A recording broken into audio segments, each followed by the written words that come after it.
Any update on DeMar? X-rays were negative. We're doing treated symptomatically. He's questionable for tomorrow night.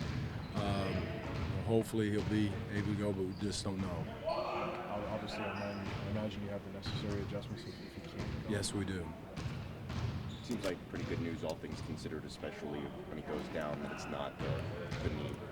Yeah. I thought it was the knee when he first went down, Josh, and that was scary. But again, as we know, hand and arm, injuries are an issue in basketball, and you got to catch and shoot it. So, so we're concerned.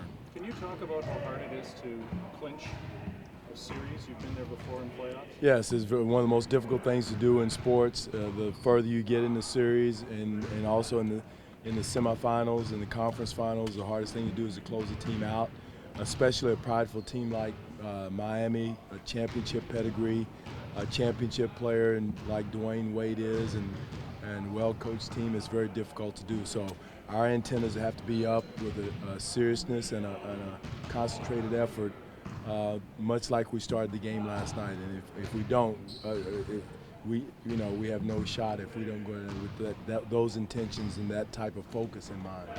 How is DeMar's thumb doing, and have you ever seen shoelace go ahead and play such a big role? Well, it was interesting. It was an excellent method, I guess, from Alex McKechnie. I'd never seen it before, but, whatever works, whatever means necessary. Alex is one of the best. That's why he's one of the best in the business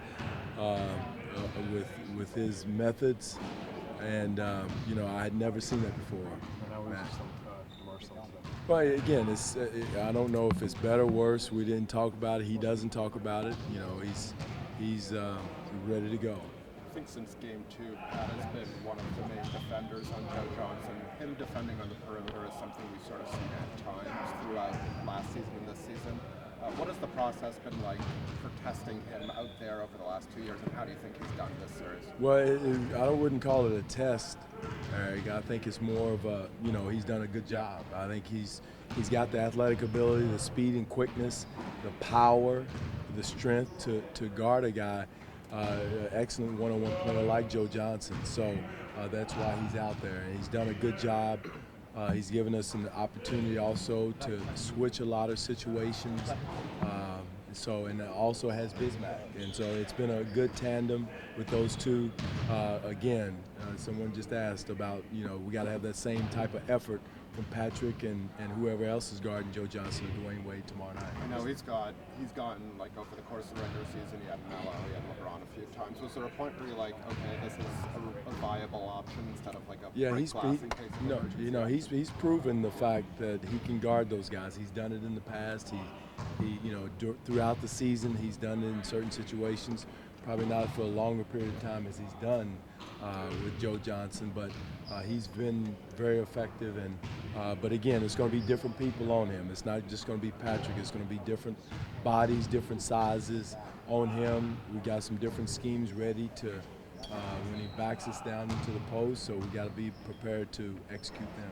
Is there anything you say at this point in a series this far along to motivate players, or do you let them do it themselves? If you got to motivate players at this time of year to play hard, to play through things, to play through nicks and bumps, we're in the wrong business. I'm in the wrong business. They're in the wrong business. If you got to motivate players, because again, like I said last night, this is what you play for. This is why you work out all summer in the hot gyms, doing all the workouts, the strength training and the weight training and all that for this time of year. This is when basketball players play basketball. And so motivating players right now, I've never seen a coach in my 30 years of coaching have to motivate during NCAA tournament time or NBA semi-finals of the conference. Do you think last night's win boosted morale in any way, given the excellent performance of the team? Well, again, and I said this the other day, you can't get too high when you win, and you can't get too low when you lose in a playoff series. Next game, you got to keep a consistency about you. Morale shouldn't have been terribly low the other day. It wasn't in the world. The series wasn't over. It was one game. So last night we won the game, one game. Now we got another game tomorrow night. So that's the motivational level, the morale level, and all that stuff. you can throw that out the window now. You better be consistent emotionally, physically, and motivational-wise to compete at a high level at this time of year. It seems as though everything clicked last night and came together. How do you sort of bottle that up and bring that similar performance to Miami? Again, this is that time of year.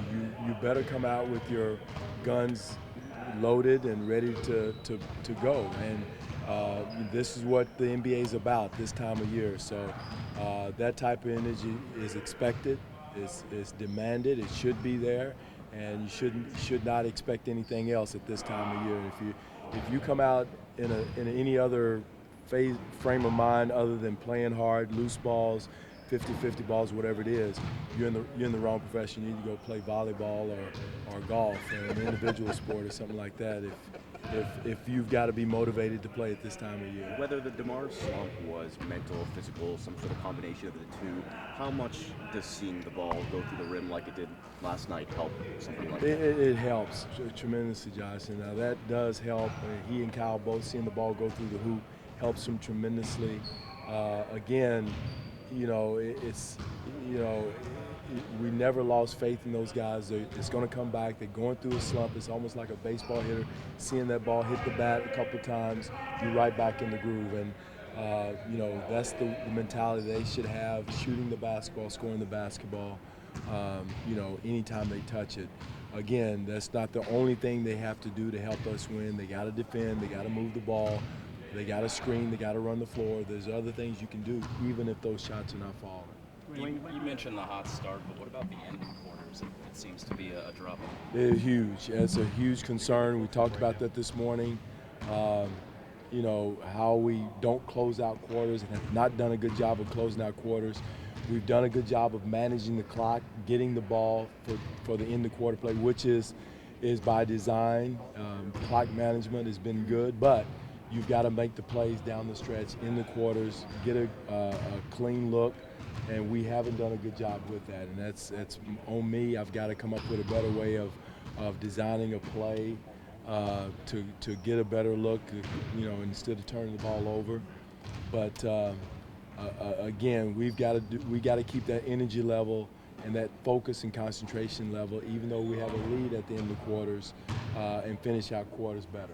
Dwane, you haven't had to play a game in this series without DeMar Carroll yet, but in the event that you do, is there a silver lining in terms of preparation, knowing that the two guys you're without right now, Jonas and then DeMar, you played without them for large stretches of the regular season as well? Yeah, if he can't go, that's a good feeling to have, that we have played stretches without both of them. Other people have filled in admirably for him, and also Jonas when he's missed time, and Bismack is doing a good job now. But again, like we've always said, next guy up, and all guys are in play. All 15 healthy men, all 13 guys that are healthy, or whoever many it is healthy, are in play. Everything's on the table. I thought Jason Thompson came in last night and gave us a good boost off the bench, hadn't played, and was ready to go. So whoever it is has to be ready, professional, and our guys are doing a good job, and the coaching staff's doing a good job of working with those guys at nighttime, before practice, after practice, and keeping them ready. How's the treatment on Jonas' ankle going so far? It's going good, going good. There probably aren't too many backup centers in the league that have been as reliable as Bismack this year.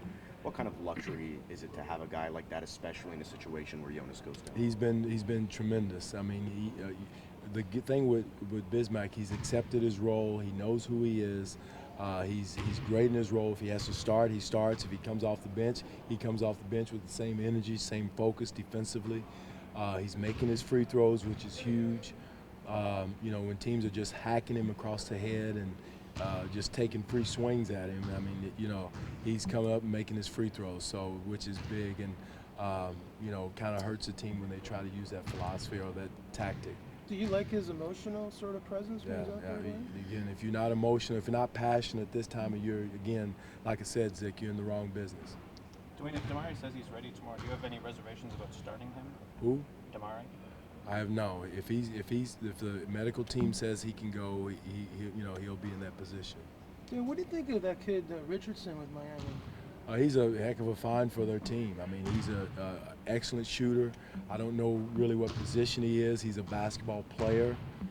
He can shoot the ball. He's active defensively. But he is we've got to find him in transition. We didn't do a good job of finding him in transition when we were out last night. And again, when they play small and we have some big guys playing in our small lineup like we did last night, the negative of that is not locating a perimeter player in transition, and we got to do a better job with that.